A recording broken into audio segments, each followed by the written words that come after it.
Glad you're with us this evening. We've got a Sunday here with, or a month here with 5 Sundays. I think I messed that up the last time I tried to say it. And so we have, for a while now, on our 5th Sundays, once a quarter, had a question and answer night. We've got several questions that have been submitted.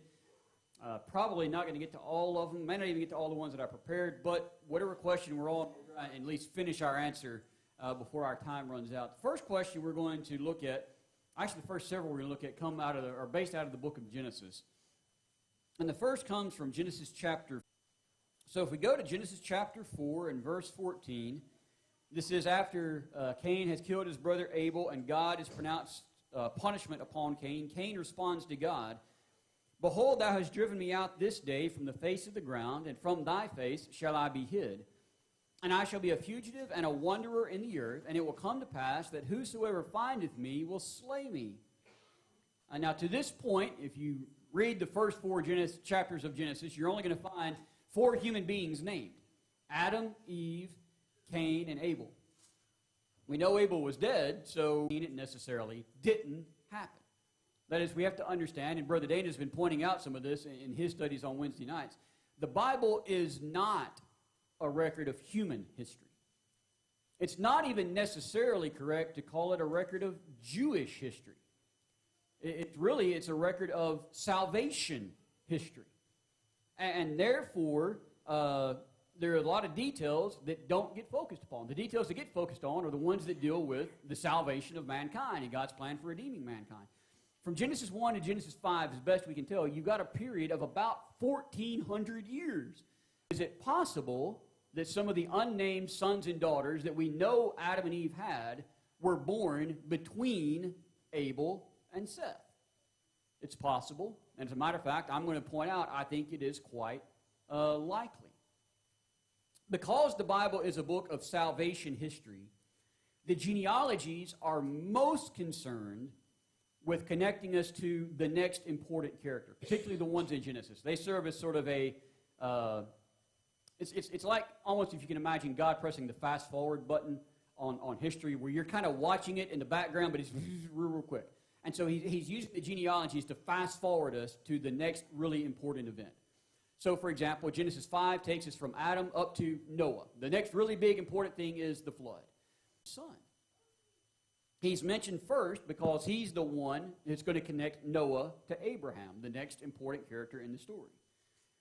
So it is completely possible that some of Adam's other sons and daughters were born between Abel and Seth.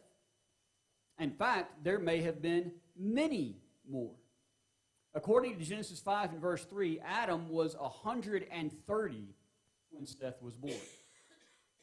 This means that Adam and Eve had a lot of years to have children, and as a matter of fact, they were given a command by God from the beginning to be fruitful and multiply. And unlike you and I, Adam, it seems, was created fully mature. He could have been having children from the very beginning. So they could have had 130 years of childbearing to this point. In which case, it is a relatively, and it's a two-parter kind of. When were the angels created? And is Satan a fallen angel? Well, concerning angels, we know that they were created. That is, they're not eternal beings.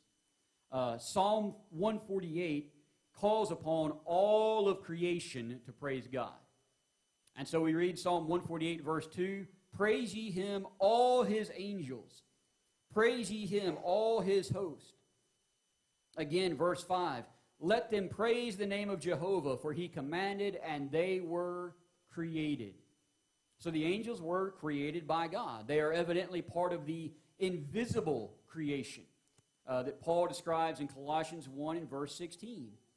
Speaking of Christ, he says, "For in him were all things created, in the heavens and upon the earth, things visible and things invisible, then yes, the angels were clearly from Exodus chapter 20 created during the creation week. But angels being non-physical beings would not dwell in the sky or in outer space, and so that text may not necessarily apply to them. I will say this. If the angels weren't created during the creation week, it seems that they were created very shortly before, like immediately before God started on the physical creation. And that also factors into the purpose of angels. The Hebrews writer tells us in Hebrews 1 and verse 14, "Are they not all ministering spirits sent forth to do service for the sake of them that shall inherit salvation?" The purpose of angels, no, the Bible got it wrong, it's really talking about somebody else. I'm going to take the Bible at its word on that point. Another passage that people will often apply to the fall of Satan is Ezekiel chapter 28. Ezekiel 28, to me, maybe has a bit stronger of a case. It describes the fall of a being that is referred to as the anointed cherub, verse 14, who had been present in Eden, verse 13, whose heart was lifted up because of thy beauty. Thou hast corrupted thy wisdom by reason of thy brightness. I have cast thee to the ground. I have laid thee before kings that they may behold thee, verse 17. But again, we're told that this is a passage describing a very particular person.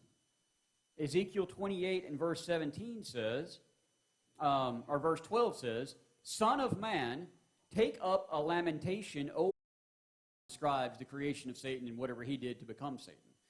But I do believe we can draw several logical conclusions from what we do know. We know Satan was created. We know that because Paul describes deity, 1 Timothy 6 verse 16, saying, "Who only hath immortality." There is no one other than God that has immortality in themselves, meaning Satan is not eternal, meaning Satan must be created.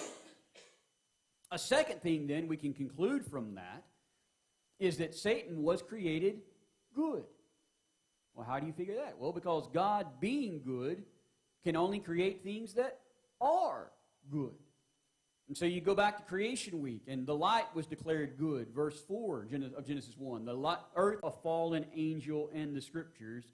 That is an inference that fits the known facts, that fits what we know. It also, I think, fits with Paul's warning towards novice elders or against novice elders. He says in 1 Timothy 3 and verse 6 that an elder should be not a novice, lest being puffed up, or the King James renders it lifted up with pride, and the New American Standard renders it conceited, he fall into the condemnation of the devil.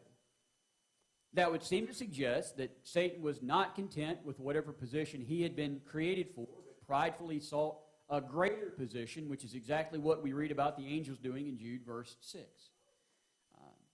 It's also, I think, interesting to point out that according to Matthew 25 and verse 41, hell has been prepared for the devil and his angels, strongly suggesting that the angels who rebelled, the Nephilim,